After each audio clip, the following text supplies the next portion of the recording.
Bonjour à tous, bienvenue dans cette nouvelle capsule vidéo du chapitre Le peuplement d'un milieu.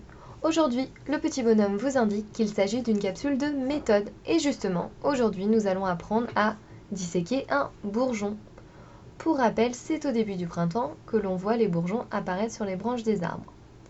Ici, vous voyez le bourgeon que j'ai été chercher et le matériel nécessaire pour le disséquer, un scalpel ou un couteau bien tranchant et des pinces. J'ai choisi de disséquer le bourgeon d'un marronnier.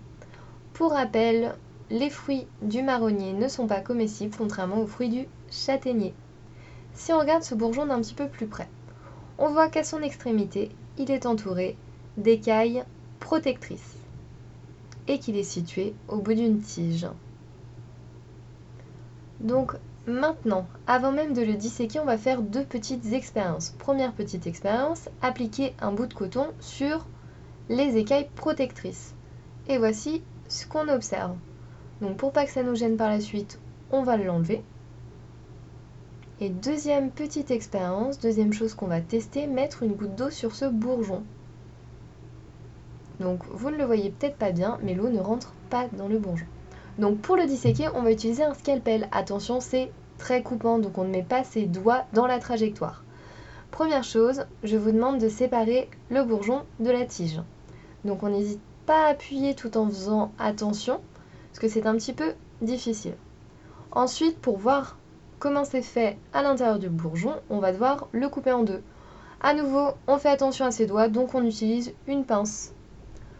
Donc là, attention, il faut être précis pour ne pas abîmer l'intérieur du bourgeon.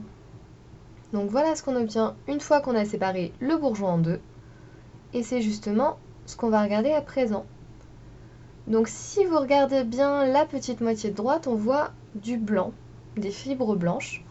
On appelle ça de la bourre et il va falloir qu'on les enlève pour voir plus précisément.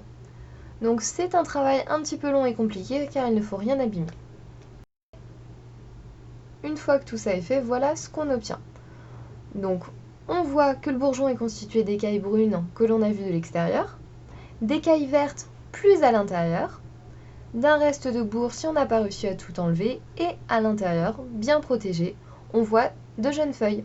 Le petit crayon est là pour te rappeler de compléter le schéma d'un bourgeon.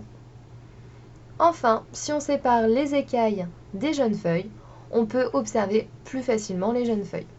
Si tu n'as pas bien compris comment disséquer un bourgeon, n'hésite pas à revoir cette vidéo une deuxième fois. Durant la séance, tu auras besoin de réaliser un dessin d'observation. Si tu ne te souviens pas comment faire, clique sur le lien de la vidéo méthode présente dans l'article. À bientôt!